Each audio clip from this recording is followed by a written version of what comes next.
पूरे वातावरण में एक नई ऊर्जा का संचार। माननीय मुख्यमंत्री जी का व्यक्तित्व ही ऐसा है, वो जहां भी जाते हैं एक नई ऊर्जा, एक नई आशा, एक नए उत्साह का संचार करते हैं। जोरदार तालियां, आपकी तालियों की आवाज उन तक जाएगी। हाउ इज द जोश? माननीय मुख्यमंत्री जी के कदम बढ़ रहे हैं, जहां इतने सारे युवा इकट्ठा हो, ये आप सबकी ऊर्जा है कि माननीय मुख्यमंत्री महोदय स्वयं आपके बीच में आ रहे हैं। जहां कहीं भी हैं वहीं से उनके लिए आवाज उठाइए। ओम स्वस्ति न इंद्रो वृद्धश्रवाः स्वस्ति नः पूषा विश्ववेदाः। बहुत बहुत स्वागत, अभिनंदन माननीय मुख्यमंत्री महोदय। एक बार मेरे साथ बोलिए, भारत माता की। और अब मैं माननीय मुख्यमंत्री महोदय और माननीय केंद्रीय शिक्षा मंत्री महोदय से अनुरोध करूंगी कि भारत रत्न श्रद्धेय स्वर्गीय श्री अटल बिहारी वाजपेयी जी और स्वर्गीय पंडित मदन मोहन मालवीय जी के चित्र पर अपने श्रद्धा सुमन समर्पित करके हम सब की ओर से उन्हें श्रद्धांजलि दें। इस भव्य रूप में मनाया जा रहा है और आप सब तालियों के प्रणाम से अपनी श्रद्धांजलि समर्पित करें युग पुरुष भारत रत्न श्रद्धेय स्वर्गीय श्री अटल बिहारी वाजपेयी जी के चरणों में और महान शिक्षाविद स्वर्गीय पंडित मदन मोहन मालवीय जी के चरणों में। और अब विभागीय वेबसाइट डिजी शक्ति पोर्टल का और फ्लैश मैसेजिंग ऐप डिजी शक्ति अध्ययन का लॉन्च किया जाएगा। मैं माननीय मुख्यमंत्री महोदय से अनुरोध करूंगी कि डिजी शक्ति पोर्टल का बटन दबाकर शुभारंभ करें। ये पोर्टल छात्र छात्राओं का डाटा अपडेट रखेगा, उनका सत्यापन करेगा और वितरण की प्रक्रिया को शुद्धता के साथ संपन्न कराया जाएगा। इसमें कोई मैनुअल फीडिंग नहीं होगी। डिजी शक्ति ये पोर्टल, बटन दबा और बटन दबने के साथ ही शिलापट का अनावरण, शुभारंभ पोर्टल का डिजी शक्ति। और इसी के साथ फ्लैश मैसेजिंग ऐप डिजी शक्ति अध्ययन का भी शुभारंभ माननीय मुख्यमंत्री महोदय के कर कमलों द्वारा किया जाएगा। मैं माननीय मुख्यमंत्री महोदय से अनुरोध करूंगी कि डिजी शक्ति अध्ययन ऐप का भी शुभारंभ करें बटन दबाकर। ये ऐप सरकार के विकास की कल्याणकारी योजनाओं के बारे में आपको जानकारी देगा, आपके पाठ्यक्रम और विषय से संबंधित सारी जानकारी आपको उपलब्ध कराएगा, उससे जुड़े लिंक के साथ। तो ये आपके समग्र विकास में सहयोगी होगा। डिजी शक्ति पोर्टल और डिजी शक्ति अध्ययन फ्लैश मैसेजिंग ऐप नए उत्तर प्रदेश का निर्माण करने वाले युवा शक्ति के लिए इतनी सारी योजनाएं जो निश्चित रूप से युवाओं को भी समृद्ध और सशक्त करेंगी और उनके उज्जवल भविष्य का मार्ग भी प्रशस्त करेंगी। आप सभी को मेरा सादर प्रणाम। माननीय मुख्यमंत्री जी, समस्त मंचासीन अतिथिगण व सम्मानित समस्त गुरुजन, मीडियागण, मेरे प्रिय युवा साथी तथा इस पावन प्रांगण में उपस्थित सभी जनों का मैं हृदय से हार्दिक स्वागत एवं अभिनंदन करती हूँ। मैं आकांक्षा मिश्रा, हरगांव, जिला सीतापुर की मूल निवासी हूँ। मैं Bora institute of allied health sciences से बीएससी नर्सिंग अंतिम वर्ष की छात्रा हूँ। मैं लखनऊ में रहकर अध्ययन कर रही हूँ। सर्वप्रथम मैं आभार व्यक्त करना चाहूंगी माननीय मुख्यमंत्री जी का, जिन्होंने इस योजना के माध्यम से करोड़ों युवाओं के सपनों को साकार किया है। कुछ युवाओं की आर्थिक स्थिति ठीक न हो पाने के कारण उनकी शिक्षा में आ रही रुकावटों को देखते हुए सरकार ने उनकी उच्च शिक्षा प्राप्त करने के सपने को साकार करने में एक अहम भूमिका निभाई है और साथ ही साथ नर्सिंग व मेडिकल की बहुमूल्य आवश्यकताएं जैसे nursing research, seminar, presentation, online exam, online class तथा कोविड से युद्ध को आसान बनाते हुए हम सभी के हित में ये फैसला किया है। जिसके साथ ही साथ जल्द ही उत्तर प्रदेश को उत्तम प्रदेश बनाने का सपना भी साकार होगा। इस अत्याधुनिक युग में शिक्षा की महत्ता को देखते हुए माननीय उत्तर प्रदेश सरकार ने युवाओं को सीधा टेक्नोलॉजी से जोड़ने का कार्य किया है। एक बार पुनः मैं मेरे सभी युवा साथियों की तरफ से माननीय मुख्यमंत्री जी का हृदय से आभार व्यक्त करती हूँ। धन्यवाद। जय हिंद, जय भारत। मुख्यमंत्री आदरणीय योगी आदित्यनाथ जी, मंच पर उपस्थित समस्त अतिथिगण, अटल बिहारी वाजपेयी स्टेडियम में उपस्थित साथी एवं शिक्षकगण एवं मीडिया के मेरे बंधुओं को सादर प्रणाम। मैं सागर उपमन्यु शकुंतला मिश्रा राष्ट्रीय पुनर्वास विश्वविद्यालय मोहान रोड लखनऊ में MA पॉलिटिकल साइंस अंतिम वर्ष का छात्र हूं। सर्वप्रथम हमारे प्रदेश के समस्त युवा छात्र एवं मेरे दिव्यांग भाइयों की तरफ से मैं माननीय मुख्यमंत्री जी का आभार प्रकट करना चाहता हूं। उनकी इस योजना जिसमें टैबलेट व स्मार्टफोन वितरण किया जा रहा है, इसके माध्यम से राज्य के समस्त युवा छात्रों का तकनीकी रूप से विकास होगा। इस योजना के माध्यम से राज्य के समस्त दिव्यांग छात्रों को शैक्षणिक कार्यों में भी सहायता प्रदान होगी। क्योंकि मैं एक दिव्यांग छात्र हूं और मैं दृष्टिबाधित हूं, इसलिए शैक्षणिक कार्यों में मेरे को कई समस्याओं का सामना करना पड़ता था, जैसे कि ऑनलाइन क्लासेस को अटेंड ना कर पाना, स्टडी मटेरियल्स का उपलब्ध ना हो पाना एवं आवश्यक सूचनाओं का समय से प्राप्त ना कर पाना। परंतु माननीय मुख्यमंत्री जी की इस योजना के बाद मेरे को मेरी इन सभी समस्याओं का निवारण आसानी पूर्वक हो जाएगा। ऑनलाइन क्लासेस अटेंड करने में मेरे को सुविधा प्राप्त होगी एवं मेरे कोर्स से संबंधित ऑडियो कोर्सेज मेरे को आसानी पूर्वक प्राप्त हो पाएंगे। इस योजना के माध्यम से राज्य के समस्त दिव्यांग छात्रों का तकनीकी सशक्तिकरण हो पाएगा एवं इस योजना के माध्यम से राज्य के समस्त दिव्यांग छात्र समाज की मुख्य धारा से जोड़े जा सकेंगे। एक बार फिर मैं सागर उपमन्यु राज्य के समस्त युवा छात्रों की तरफ से एवं शकुंतला मिश्रा राष्ट्रीय पुनर्वास विश्वविद्यालय की ओर से आदरणीय मुख्यमंत्री श्री योगी आदित्यनाथ जी का आभार व्यक्त करता हूं। मैं साथ ही यह भी बता दूं कि आज हमारे पूर्व प्रधानमंत्री भारत रत्न स्वर्गीय अटल बिहारी वाजपेयी की जयंती पर यह योजना एक सच्ची श्रद्धांजलि होगी और इस योजना के माध्यम से हम उत्तर प्रदेश को उत्तम प्रदेश के रूप में स्थापित कर पाएंगे। अंत में मैं उत्तर प्रदेश शासन एवं प्रशासन और शकुंतला मिश्रा राष्ट्रीय पुनर्वास विश्वविद्यालय का धन्यवाद करता हूं कि उन्होंने मेरे को यह अवसर प्रदान किया कि मैं अपना अनुभव यहाँ पर साझा कर सकूं। धन्यवाद। जय हिंद। हमारा सौभाग्य है कि आज मंच पर ओलंपिक में 49 किलोग्राम भार वर्ग की प्रतियोगिता में रजत पदक विजेता सुश्री मीराबाई चानू मौजूद है। मैं चाहूंगी एक बार जोरदार तालियों से उनका स्वागत करें और आज माननीय मुख्यमंत्री महोदय उनका सम्मान करेंगे।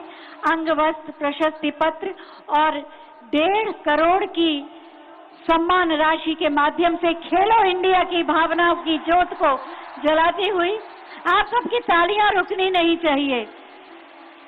एक युवा जिसने देश का नाम रोशन किया, मीराबाई चानू, 1.5 करोड़ की सम्मान राशि के साथ सम्मानित।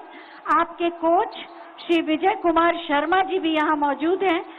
एक प्रशिक्षक की महत्वपूर्ण भूमिका होती है एक प्रतिभा को सींचने और पल्लवित करने में, हम उनका भी सम्मान करेंगे।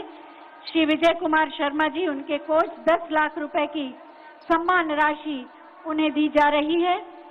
अंग वस्त्र के माध्यम से आपकी तालियां सभी प्रशिक्षकों के लिए। ये वो माली हैं जो एक बीज को अंकुरित और पल्लवित करते हैं। बहुत बहुत धन्यवाद माननीय। निगाहों में सपना सजाकर तो देखो, इरादे को मकसद बनाकर तो देखो, किनारे पे रह के किसे क्या मिला है, जरा बीच सागर में जाकर तो देखो। सितारों के आगे है मंजिल तुम्हारी, जरा हौसले को जगा कर तो देखो। इस युवा शक्ति के इसी हौसले को जगाने वाले, हम सबके इरादों को मजबूत करने वाले और हमारे सपनों की मंजिल को गति प्रदान करने वाले माननीय मुख्यमंत्री माननीय श्री योगी आदित्यनाथ जी से हम अनुरोध करेंगे कि अपने आशीर्वचनों से हमारा मार्गदर्शन करें। आप सबकी जोरदार तालियों के साथ भारत माता की।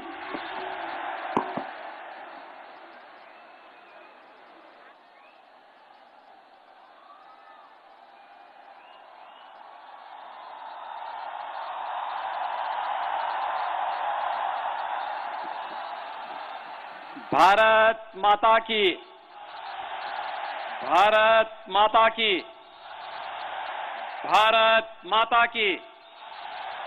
वंदे वंदे वंदे। सुशासन दिवस के अवसर पर प्रदेश के 1 करोड़ युवाओं को दिया जाने वाला स्मार्टफोन और टैबलेट के वितरण शुभारंभ कार्यक्रम में मंच पर उपस्थित केंद्रीय शिक्षा, कौशल विकास और उद्यमिता मंत्रालय के मंत्री माननीय श्री धर्मेंद्र प्रधान जी, मंच पर उपस्थित मेरे वरिष्ठ सहयोगी औद्योगिक विकास विभाग के मंत्री श्री सतीश महाना जी, प्रदेश सरकार में नगर विकास के मंत्री श्री आशुतोष टंडन जी, जल शक्ति मंत्री डॉक्टर महेंद्र सिंह जी, प्रदेश के तकनीकी शिक्षा विभाग के मंत्री श्री जितिन प्रसाद जी, समाज कल्याण विभाग के मंत्री श्री रमापति शास्त्री जी, महिला और बाल विकास विभाग की मंत्री श्रीमती स्वाति सिंह जी, बेसिक शिक्षा विभाग के मंत्री डॉक्टर सतीश द्विवेदी जी, राज्य मंत्री श्री धर्मवीर प्रजापति जी, अजीत पाल जी, महापौर श्रीमती संयुक्ता भाटिया जी, मान्य विधायक श्री अविनाश त्रिवेदी जी, सुरेश तिवारी जी, जय देवी जी,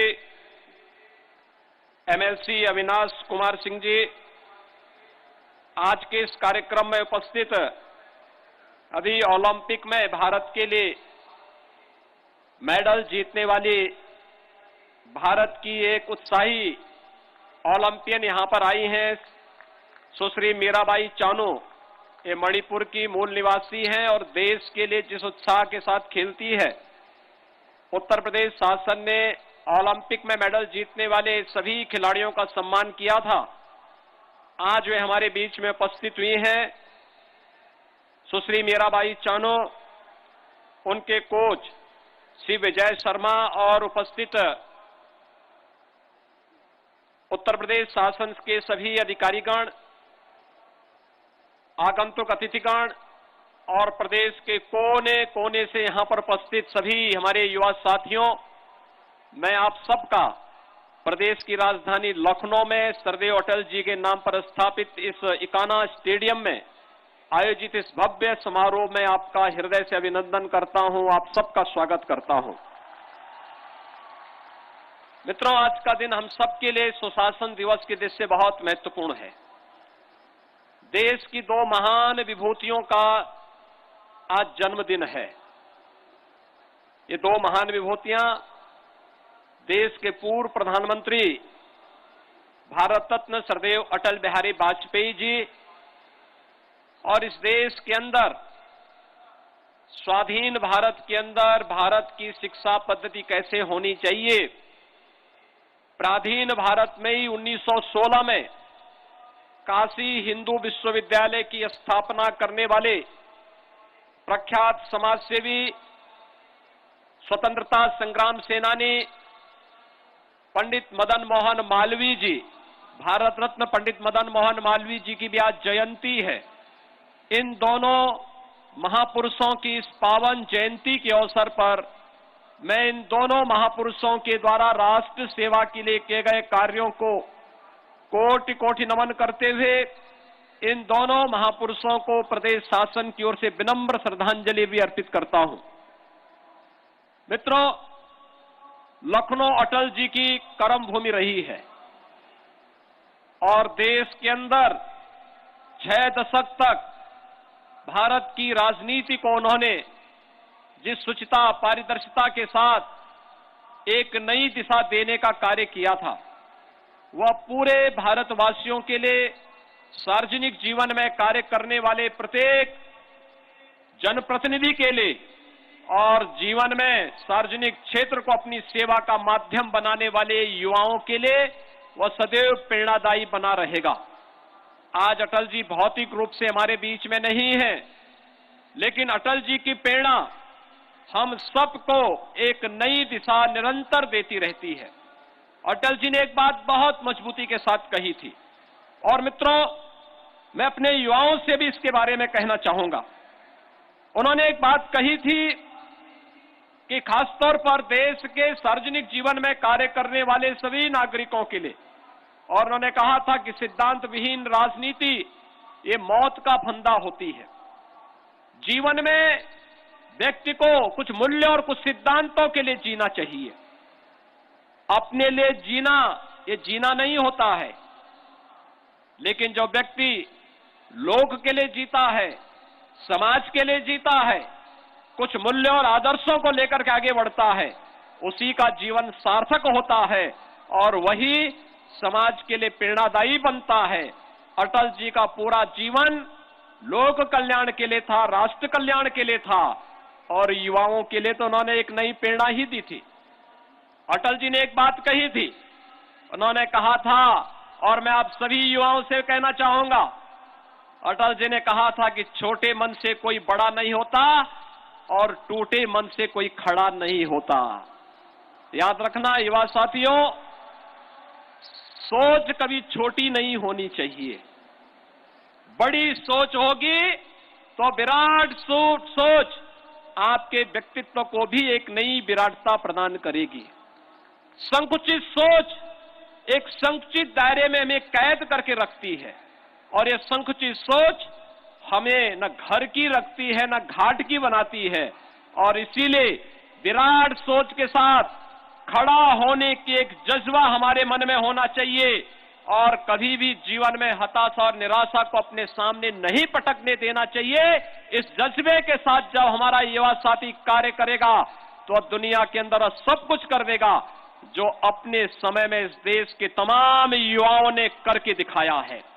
और मैं आज इसी आह्वान के साथ अटल जी के जन्म दिवस पर, इस सुशासन दिवस के अवसर पर उत्तर प्रदेश के अपने सभी युवाओं को अटल जी की उन भावनाओं का प्रतिनिधित्व करते हुए, देश के यशस्वी प्रधानमंत्री नरेंद्र मोदी जी की भावनाओं को आगे बढ़ाते हुए एक नए जज्बे के साथ खड़ा होने के आह्वान के साथ ही आप सबका आह्वान करने के लिए मैं और भारत सरकार के शिक्षा मंत्री और प्रदेश सरकार के हमारे तमाम माननीय मंत्रीगण आज इस मंच पर यहां पर आए हैं, जहां पर उत्तर प्रदेश के हर जनपद से युवाओं की उपस्थिति है और एक साथ प्रदेश के युवाओं को हम लोग तकनीकी दृष्टि से दुनिया के सामने प्रस्तुत करने के लिए आज इस टैबलेट और स्मार्टफोन वितरण की कार्रवाई को आगे बढ़ाने का कार्य कर रहे हैं।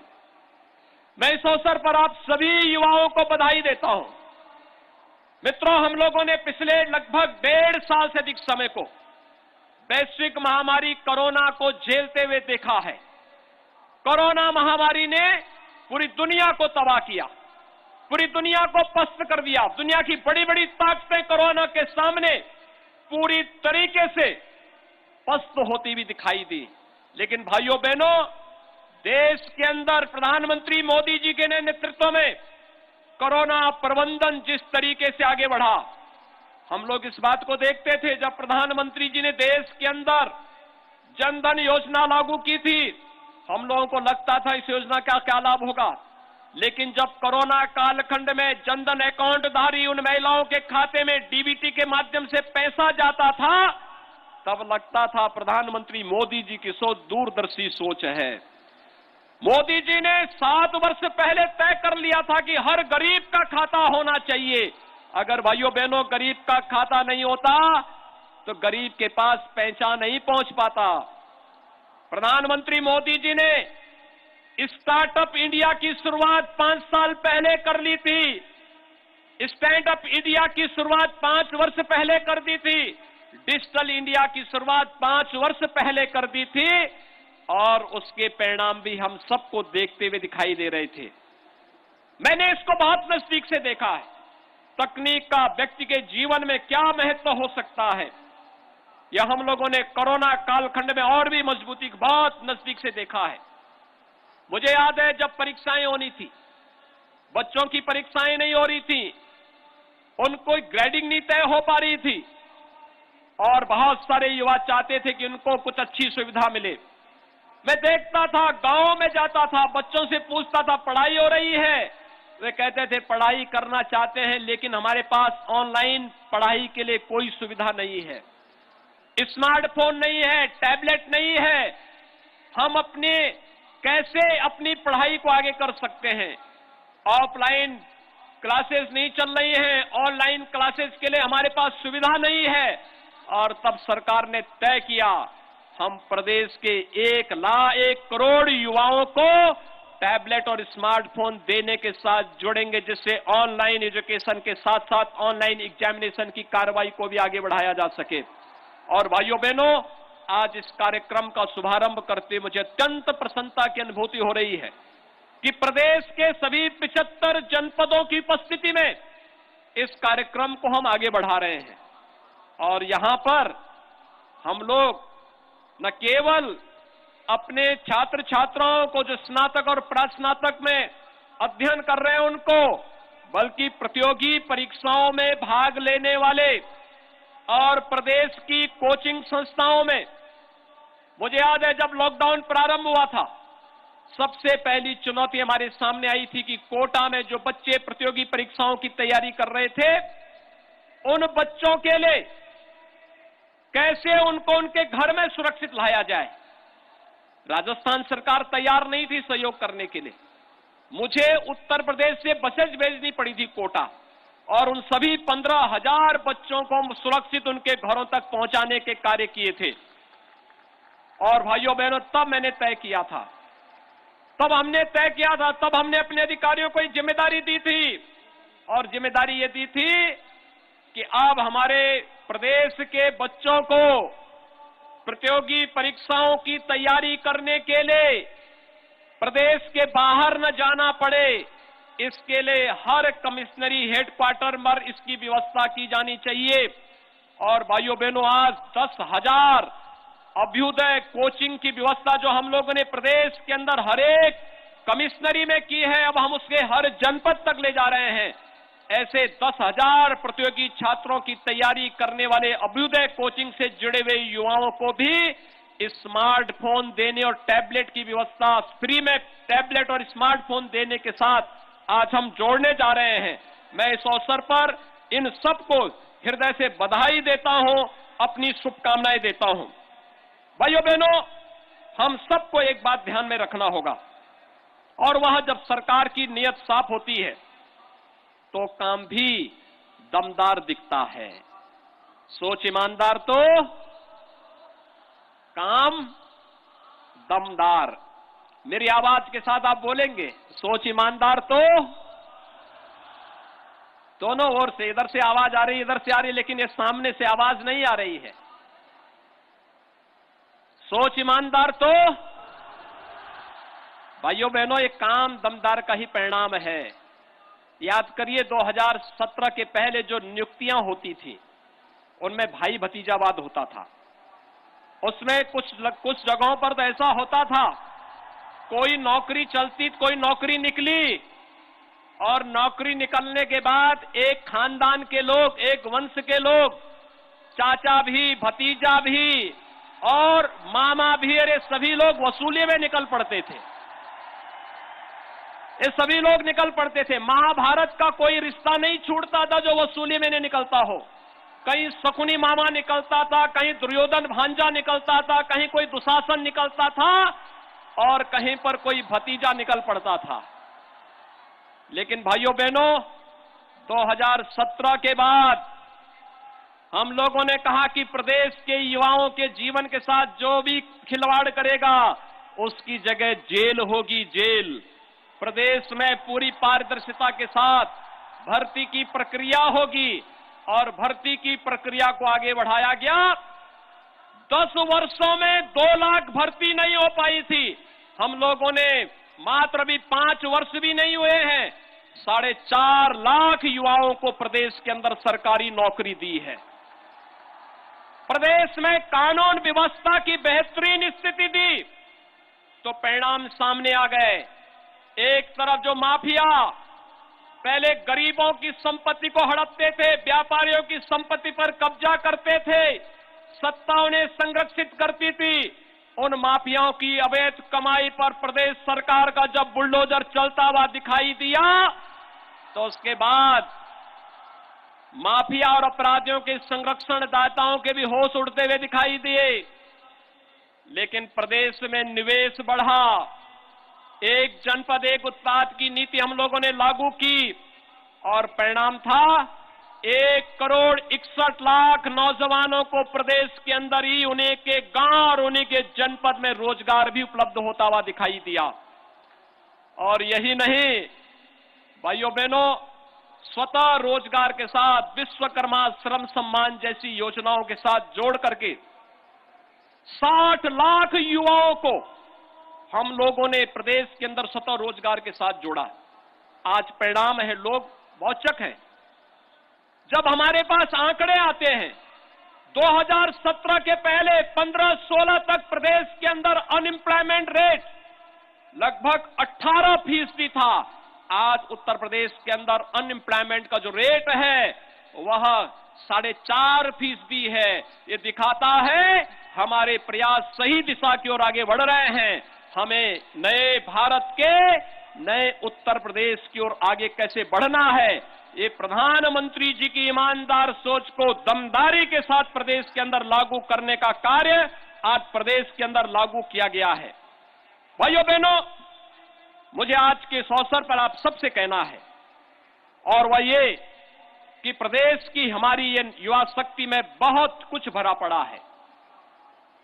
आपके अंदर असीम संभावनाएं हैं और भारत का युवा, जब हम बात करते हैं दुनिया के अंदर, दुनिया में भारत सबसे युवा देश है।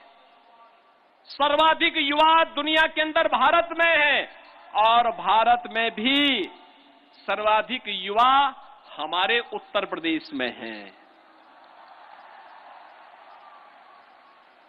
ये 12 बजे सोकर उठने वाले युवा नहीं हैं। प्रदेश की जनता को कोरोना महामारी में गुमराह करके वैक्सीन का विरोध करने वाले युवा नहीं हैं। ये सब टायर्ड हैं और रिटायर्ड हैं। इनसे उम्मीद मत करना, क्योंकि इन्होंने तो प्रदेश की जनता और प्रदेश के युवाओं के सामने पहचान का संकट खड़ा किया था। हमारा युवा 2017 के पहले कहीं जाता था तो कुछ जनपद तो ऐसे थे कि उनके नाम पर होटल में कमरे नहीं मिलते थे और बाकी युवा कहीं जाता था तो ये मान लिया जाता था कि या तो ये नकल करके आया होगा या फिर यह कोई सिफारिशी होगा, इसलिए उसको प्रतियोगी परीक्षाओं से बाहर कर दिया जाता था। लेकिन भाइयों बहनों, आज मैं आपको बताना चाहता हूं, आज प्रदेश का युवा देश के अंदर और दुनिया के अंदर जहां कहीं जाता है उसकी धाक किस रूप में है। मुझे याद है 2018 में हम लोग यहां पर एक कार्यक्रम कर रहे थे, इन्वेस्टर समिट हम लोगों ने उत्तर प्रदेश के अंदर किया था। उस समय प्रदेश के 2 युवा मुझे मिलने थे, एक मनीष चौहान और एक सुश्री स्वाति पांडे। और इन्होंने बाहर पढ़ाई की थी और ये दोनों युवा जब मुझे मिले थे तो इन लोगों ने उस समय मुझे बताया था कि हम उत्तर प्रदेश का नाम लेते हैं तो उत्तर प्रदेश के नाम पर हमें लोग बहुत ही दृष्टि देखते हैं। 2017 के पहले की स्थिति ऐसी थी, सरकारें ऐसी थी, लेकिन भाइयों बहनों आज मुझे बताते हुए प्रसन्नता है, इन दोनों युवाओं को प्रदेश सरकार ने उस समय संबल प्रदान किया और आज ये दोनों प्रदेश के अंदर अपना कार्य कर रहे हैं और ये दोनों युवा प्रदेश के अंदर इन्होंने अपना कार्य प्रारंभ किया। 1 करोड़ रुपए हर माह कमा रहे हैं। 1 करोड़ रुपए उत्तर प्रदेश के यही युवा अपनी प्रतिभा का लोहा उत्तर प्रदेश के अंदर बना रहे हैं। मुझे याद है गाजियाबाद की भी एक सीवी सिंह ने हमें चश्मे की बिक्री का एक क्लियर देखो ऑनलाइन पोर्टल उन्होंने स्थापित किया और उसके बाद 40 करोड़ रुपए प्रतिवर्ष की बिक्री है उनकी।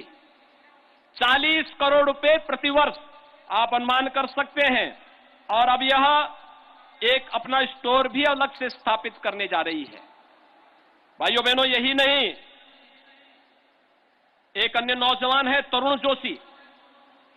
इनका स्टार्टअप आईजीपी प्रतिवर्ष 400 करोड़ रुपए की बिक्री कर रहा है।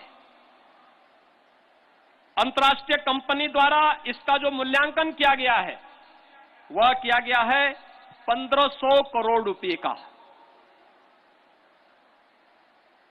और मैंने तो देखा है उत्तर प्रदेश के युवाओं को आज देश और दुनिया में नए नए पैकेजेस मिल रहे हैं, अच्छे पैकेज मिल रहे हैं। और यही नहीं, हॉकी में भी तो उत्तर प्रदेश का एक खिलाड़ी था ललित उपाध्याय। ललित उपाध्याय ने ओलंपिक में कांस्य पदक जीतने वाली टीम का हिस्सा बनकर के उत्तर प्रदेश के युवाओं के मनोबल को बढ़ाने का कार्य किया था। और जूनियर हॉकी में लखनऊ के सरदानंद तिवारी भी थे ना, इन्होंने जूनियर हॉकी में उत्तर प्रदेश का नाम बढ़ाया। और भाइयों बहनों, अभी तो बहुत सारे ऐसे युवा हैं। आपने अभी ललितपुर की होनहार बालिका कुमारी नंदनी कुशवाहा के आर्टिफिशियल इंटेलिजेंस पर जो उन्होंने कार्य किया है, यह जो प्रदर्शनी है अखिल भारतीय स्तर पर टॉप 20 में इसको भी स्थान मिला है। आखिर हमारा ये वही युवा है जिस युवा ने हमेशा अपनी प्रतिभा का लोहा मनवाया है। और मैं तो आपसे कहना चाहता हूं, भगवान श्री राम ने जब कहा था निस्सरहीन करो मई भुज उठाए प्रण कीन, उस समय भगवान राम की उम्र ही क्या थी। उस कालखंड में भगवान राम भी युवा ही थे, आपकी तरह युवा ही थे।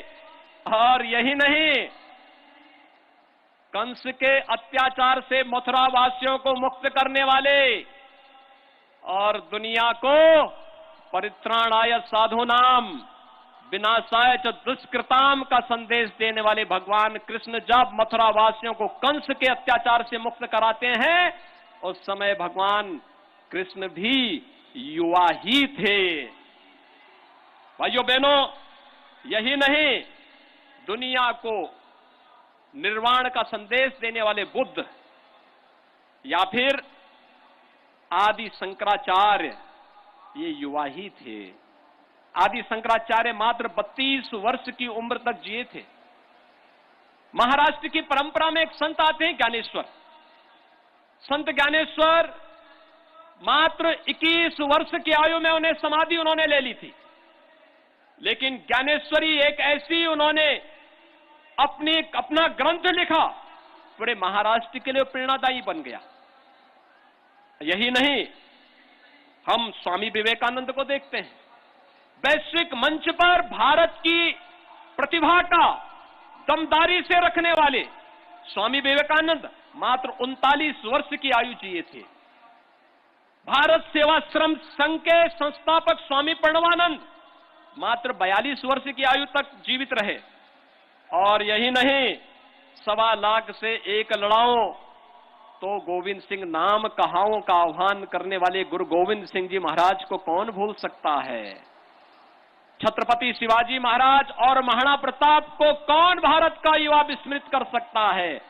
और भाइयों बहनों, यही नहीं, सिंहासन हिल उठे, राजवंशों ने भ्रुकुटी तानी थी, बूढ़े भारत में आई फिर से नई जवानी थी, खूब लड़ी मर्दानी वह तो झांसी वाली रानी थी, कहने वाली उद्घोष करने वाली महारानी लक्ष्मीबाई जब 1857 की उस प्रथम स्वातंत्र समर को लड़ रही थी, उसकी उम्र मात्र 23 वर्ष थी।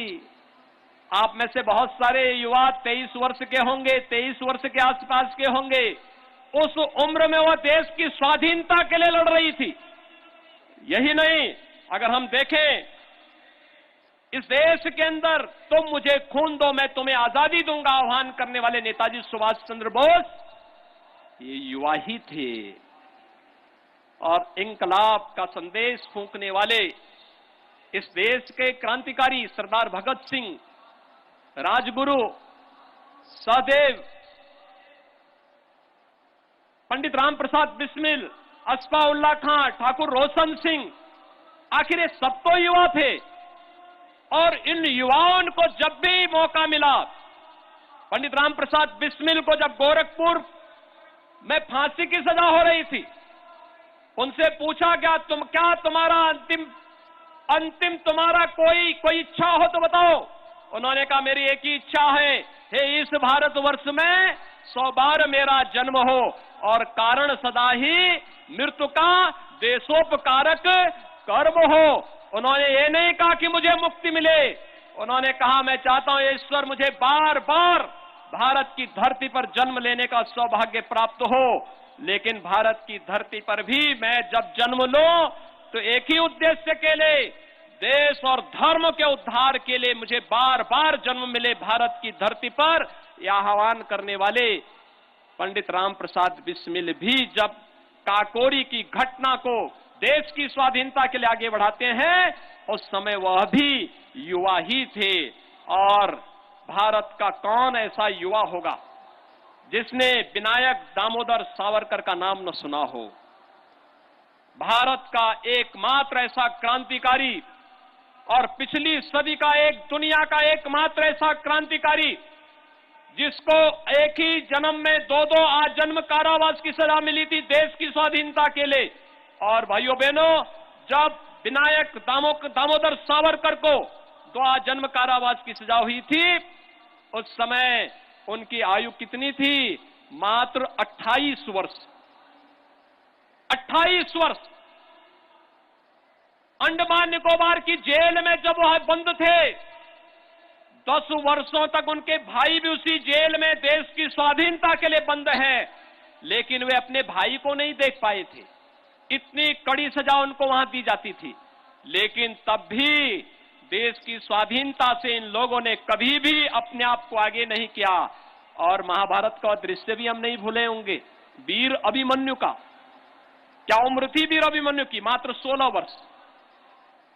भाइयों बहनों, भारत के अंदर ही नहीं, दुनिया के अंदर भी युवाओं की कमी नहीं थी। मैं अभी देख रहा था, हमारे डॉक्टर शकुंतला मिश्रा के हमारे एक युवा इस मंच पर आए थे और वह दिव्यांग है, और दिव्यांग होने के बावजूद सागर उपमन्यु दृष्टिबाधित है, लेकिन किस बेबाकी से कर रहे थे। मैं सचमुच अभिनंदन करूंगा सागर का कि किस बेबाकी से उन्होंने अपनी बात को रखा और किस लाजवाब तरीके से कहा। 5 लोगों ने अपनी बात को बहुत अच्छे ढंग से रखा, लेकिन एक दिव्यांगजन जिस मजबूती के साथ अपनी बात को रखा। आज तो सरकार उन्हें टैबलेट के साथ जोड़ रही है, शासन अनेक सुविधाओं के साथ उन्हें जोड़ रही है, लेकिन याद रखना ये ब्रेन लिपि की खोज करने वाला जो लुइस ब्रेल था, फ्रांस का, उनकी उम्र क्या थी? मात्र 15 वर्ष की आयु में उन्होंने ये खोज कर दी थी। दुनिया के अंदर तमाम अन्य महत्वपूर्ण खोजें हुई हैं। आइंस्टीन ने मात्र 16 वर्ष की आयु में सापेक्षता के सिद्धांत को खोज डाला था। और कहते हैं न्यूटन ने गुरुत्वाकर्षण के नियमों की खोज मात्र 23 वर्ष की उम्र में कर दिया था। ये देश और दुनिया के युवाओं की वो कहानी है जो आप सभी युवाओं को आगे बढ़ने के लिए और उत्तर प्रदेश को नंबर 1 का राज्य बनाने के लिए प्रेरित कर रहा है। और मेरे युवा साथियों, क्या नंबर 1 उत्तर प्रदेश होना चाहिए? क्या आप सभी सहमत हैं? दोनों हाथ उठा करके मेरे साथ बोलेंगे, क्या सभी लोग सहमत हैं? अगर सहमत हैं तो भाइयों बहनों, दुनिया के अंदर भारत के युवा ने जब भी उसे मौका मिला तो उसने अपनी प्रतिभा की छाप वैश्विक मंच पर भी स्थापित की है। कौन नहीं जानता है सुंदर पिचाई को? ये सीईओ हैं गूगल के। कौन नहीं जानता सत्या नडेला को? ये माइक्रोसॉफ्ट के सीईओ हैं। श्री पराग अग्रवाल ट्विटर के सीईओ हैं। श्री अरविंद कृष्णा ये आईबीएम के सीईओ हैं। श्री शांतनु नारायण अडोम के सीईओ हैं। श्री अजय पाल सिंह बग्गा ये मास्टर कार्ड के सीईओ हैं। श्री पुनीत रंजन ये डेलाइट के सीईओ हैं। और श्री वसंत नरसिम्हन ये नोबार्टिस के सीईओ हैं। दुनिया के अंदर जब भी भारत के युवाओं को अवसर प्राप्त हुआ है तो उन्होंने अपनी प्रतिभा का छाप वैश्विक मंच पर पूरी मजबूती के साथ स्थापित किया है। और मैं आज उत्तर प्रदेश के अपने 1 करोड़ युवाओं के लिए जिस स्मार्टफोन और टैबलेट योजना को आज लागू कर रहा हूं, ये केवल स्मार्टफोन और टैबलेट नहीं है युवा साथियों, इसके साथ आपको फ्री में डिजिटल एक्सेस की सुविधा भी हम लोग उपलब्ध करवाने जा रहे हैं। फ्री में आपको कंटेंट उपलब्ध होंगे और आपको भी जो अच्छा लगेगा आप भी उसको शेयर कर पाएंगे। लाखों और करोड़ों युवा उसके साथ जुड़ेंगे। और नई शिक्षा नीति प्रधानमंत्री मोदी जी ने लागू की है। इस नई शिक्षा नीति के साथ जुड़ करके हम भारत को दुनिया की एक महाशक्ति की ओर अग्रसर करने में हम कामयाब होंगे। इस विश्वास के साथ आज यहां पर 1 करोड़ युवाओं के लिए टैबलेट और स्मार्टफोन वितरण की इस कार्रवाई आप 60,000 नौजवानों से मैं प्रारंभ कर रहा हूं। मैं विभाग के मंत्री श्री सतीश महाना जी, हमारे टेक्निकल एजुकेशन के मंत्री श्री जितिन प्रसाद जी, बेसिक शिक्षा विभाग के मंत्री डॉक्टर सतीश द्विवेदी जी और साथ साथ औद्योगिक विकास के ही राज्य मंत्री श्री धर्मवीर प्रजापति और अन्य सभी माननीय मंत्रियों से कहूंगा, हमारा प्रयास होगा अगले 1 सप्ताह में प्रदेश की हर कमिश्नरी में भी इस प्रकार के आयोजन हो जाएं। वहां पर भी हम कुछ नौजवानों को टैबलेट और मोबाइल फोन के साथ जोड़ करके डिजिटल क्रांति को गांव-गांव तक पहुंचाने, ऑनलाइन एजुकेशन से लेकर के ऑनलाइन एग्जामिनेशन और प्रतियोगी परीक्षाओं की तैयारी करने वाले अपने युवाओं को भी इसके साथ जोड़ेंगे। मैं इसके साथ ही एक बार फिर से आज के इस अवसर पर जब यहां पर सुश्री मीराबाई चानू को जो भारोत्तोलक में जिन्होंने 49 ग्राम में भारत के लिए मेडल जीता था ओलंपिक में, जोरदार करतल ध्वनि से उनका आप स्वागत करिए। जोरदार तरीके से उनका अभिनंदन होना चाहिए। वे आज आई हैं और वो आप सब जानते हैं कि उनका जन्म 8 अगस्त 1994 को इंफाल मणिपुर में हुआ। टोक्यो ओलंपिक में उन्होंने भारत के लिए रजत पदक जीता है और इससे पहले 2018 में गोल्ड कोस्ट ऑस्ट्रेलिया में आयोजित राष्ट्रमंडल खेल में उन्होंने स्वर्ण पदक, ग्लासगो स्कॉटलैंड में 14 में आयोजित हुए राष्ट्रमंडल खेल में रजत पदक जीता था। 2017 में उन्होंने यूएसए में आयोजित भारोत्तोलक विश्व चैंपियनशिप में स्वर्ण पदक जीता और 2020 ताशकंद में आयोजित एशियन चैंपियनशिप में उन्होंने कांस्य पदक जीता। आज वे हमारे बीच में हैं। राज्य सरकार ने ओलंपिक में मेडल जीतने वाले खिलाड़ियों को सम्मान दिया। आज वे आए हैं।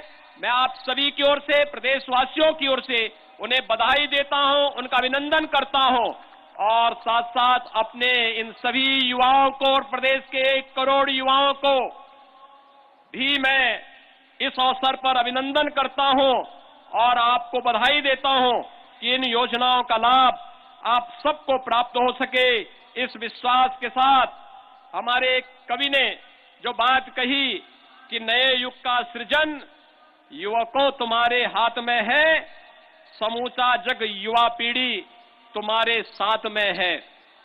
प्रवर फौलाद सच मानो तुम्हारे गात में है, नए युग का सृजन युवकों तुम्हारे हाथ में है।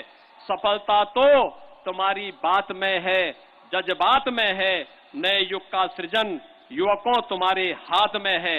इन्हीं शब्दों के साथ मैं आप सबको हृदय से बधाई देता हूं, अपनी शुभकामनाएं देता हूं।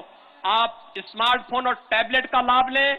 डिजिटल एक्सेस के साथ साथ बेहतरीन कंटेंट आपको राज्य सरकार के द्वारा उपलब्ध होगी। इस विश्वास के साथ आप सभी राष्ट्रीय शिक्षा नीति के साथ जुड़ करके प्रधानमंत्री मोदी जी के सपने को साकार करके उत्तर प्रदेश को देश के अंदर नंबर 1 बनाने की इस अभियान के साथ जुड़ेंगे। आप सबके प्रति मेरी शुभकामनाएं।